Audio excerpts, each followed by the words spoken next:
This episode of Distraction is sponsored by Landmark College in beautiful Putney, Vermont, the college of choice for students who learn differently. Learn more about how we help students with ADHD succeed in college at lcdistraction.org.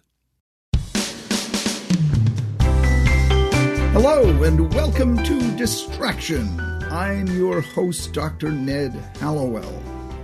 First, I want to thank all of you for sending in your questions and comments. How we need those, depend on those, and love those.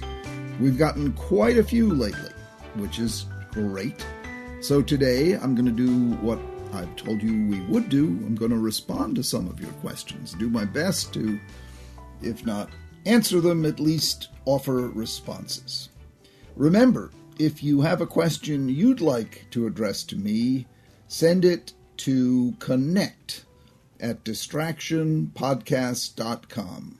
That's connect@distractionpodcast.com. Okay, the first question today is about women and ADHD. The listener writes, basically, as women, we are expected to perform well at work, keep the home together, cleaning, cooking, organizing, look great, exercise, self-care, shopping, grooming, and invest emotionally in relationships with spouses, parents, and children. This is a lot for someone without ADHD. How does a woman with ADHD fit all these things into her day or week? Can you suggest any strategies or techniques that would help here, aside from delegating and outsourcing when possible? Thanks so much. Well, first of all, I want to tell you, as a writer, you are a good writer. You might consider, as a hobby or a sidelight, writing for a newspaper, magazine, writing a memoir. Just from that brief sample that you sent in, this is well written. Very hard to find these days are people who can write well, so congratulations. That's not what you wanted to hear from me, but I just can't help but comment on it because I'm a writer myself, and whenever I see good writing, I like to mention it. So how, indeed, does a woman with ADHD fit all these things into her day or week, other than the obvious delegating and outsourcing? Good question. You may begin by changing some of those expectations. In other words, you're trying to live up to a standard that I doubt you were in charge of creating. You imagine it coming from society, from your own family, from the way you grew up, from your peers. But I doubt you sat down and said, why don't I do everything I can to make life as difficult as possible by living up to standards that nobody could possibly live up to? As you say, whether you have ADHD or not. Remember, you don't get you're not getting graded by anyone except yourself. You may think all these other people are noticing every little detail, every speck and crumb, every wrinkle, every late appointment. You may think that there is some grader or a bunch of gossipy peers who are watching you and ready to stomp on you, but it's not true. The grading largely is done by you. And if you wonder about that, if you wonder about what all these other people are thinking of me, just think of how little time you spend doing that for other people. Sure, there are a few gossips in every town, every school, every organization who just love to pick other people apart, and that's what they do over lunch. They go out for lunch and pick other people apart. Can you believe her? She came to work and clearly her hair had not been done, or she doesn't spend enough time with her children. Those people, they should be put on a slow boat to the moon because they just make everyone else miserable. Second best is to just expel them from your mind. When they enter in, just say, nope, not going there, not going there. I'm not living my life to please a bunch of miserable gossips who want to do nothing than pick apart other people. So try to sit down and write your own Declaration of Independence. And actually do it literally. Say, I, Sally Jones, hereby declare I am independent and free of other people's opinions, except people I respect and care about. So you do want to listen to people you respect and care about. But the way you're spending your time trying to live up to impossible standards, you make it pretty much impossible for you ever to feel satisfied and happy. And to the extent it's under your control to change that, I urge you to do it. Now, that Declaration of Independence, you should probably reread it every few days because you will revert to form. You can't just snap your fingers and suddenly not care what the gossips have to say about you. But if you keep rereading it and if you keep summoning up that urge to be independent that is a part of our nation, if you just resolve every day not to live your life to please people whom you don't even respect, then you'll find that you can change and you'll enjoy doing it. You remember that song about the Harper Valley PTA when this wonderful woman went down and socked it to the Harper Valley PTA? Well, you can sock it to these people who are judging you and finding you coming up short, because really the judgment is going on in your own mind. And better to change the standards than to make life virtually impossible for you. Now, the ADHD part of it, what do you do about that? Well, make sure you're getting your ADHD treated properly. And that means if you've decided to try medication, are you getting the biggest bang for your buck out of the medication? A lot of times medication needs to be adjusted. Are you getting target symptom improvement with no side effects other than appetite suppression? That's my standard. I want you to get target symptom improvement, significant target symptom improvement, focus, organizing, what have you, with no side effects other than appetite suppression without unwanted weight loss. You usually do get the appetite suppression, but no other side effects, no change in personality, no anxiety, no insomnia. And it takes some tinkering to get there. You can't always get there, but 80% of the time you can. So make sure you're getting the biggest bang for your buck. And then you might invest in hiring a coach. A coach is someone who helps you do what most of us with ADHD find difficult, namely organizing, planning, arranging, all the so-called executive function. And a coach can help you do it in a way that, your spouse, you wouldn't want to do it because the nag factor would get in the way. And it's just hard to coach yourself. So I would suggest looking into a coach. So there are 3 suggestions. Number 1, write your own Declaration of Independence. Don't live your life to please the little harpies and gossips out there. Number 2, make sure you're getting the biggest bang for your buck that you can from medication. And number 3, consider hiring a coach, an ADHD coach, a life coach, if you will. Those 3 should help you. And give us feedback. Please write to us at connect@distractionpodcast.com and give some follow-up on how these suggestions worked out. Oh, and don't forget to continue writing. You've got a talent there. Before we get on to our next topic, I want to speak about our wonderful sponsor, Landmark College. I love Landmark College. I actually have an honorary degree from Landmark College, but that's not why I love it. I love it because of the amazing good they do for students who have the kinds of minds that we love, namely what's called ADHD or dyslexia or dyspraxia or dysgraphia or dyscalculia, all these disses that turn out to be pluses if you manage them right, and that's what Landmark College does. Recently, U.S. News and World Report named them the #1 regional college in the North with the most innovative curriculum. That's pretty cool, and U.S. News and World Report, whatever you think of their rankings, they really do take it seriously, and they really do look at numbers, and they really do make comparisons. So, that's quite an honor, and it's really just a recognition of what is true. This place really knows what they're doing, and they really know how to help people with the kinds of brains that I have get the most out of life and turn whatever it is that had looked like a problem or a so-called disability into an asset. Learn how to manage the downside and maximize the potential, which is invariably considerable. It's a great place to just turn the whole thing around and learn how to become the successful, happy person you can be. Go to lcdistraction.org to learn more about it. Landmark College in beautiful Putney, Vermont.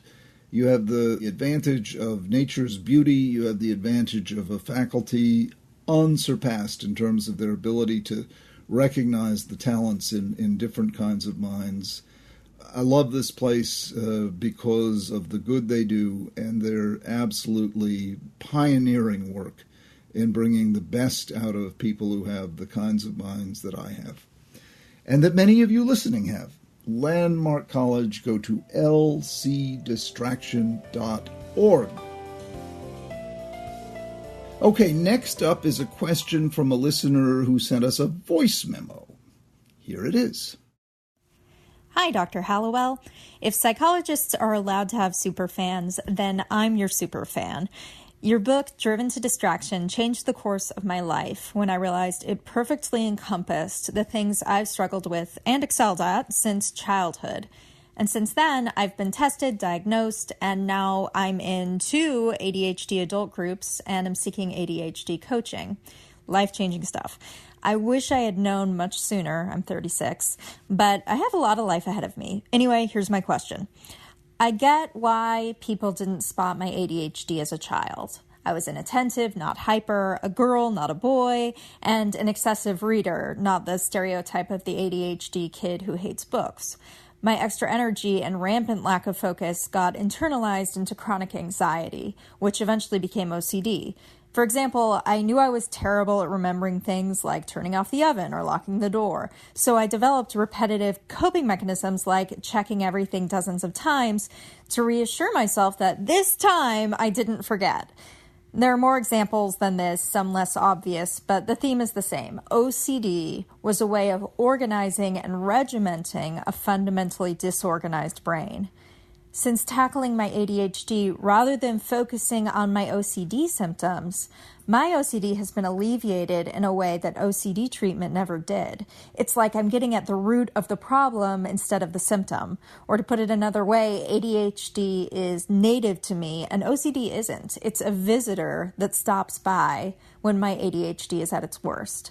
Which is a long way of asking the question, why do I see lots and lots of writing online and in medical journals about how OCD can masquerade as ADHD, but literally nothing about how ADHD can provoke or even masquerade as OCD? It seems like people diagnosed with both are subtly pressured to see the OCD as the primary diagnosis and ADHD as secondary, when there could be many people like me for whom it is the other way around. Focusing on my OCD was, in some ways, a trap, because it kept me locked into the coping mechanisms for my ADHD instead of actually tackling ADHD directly.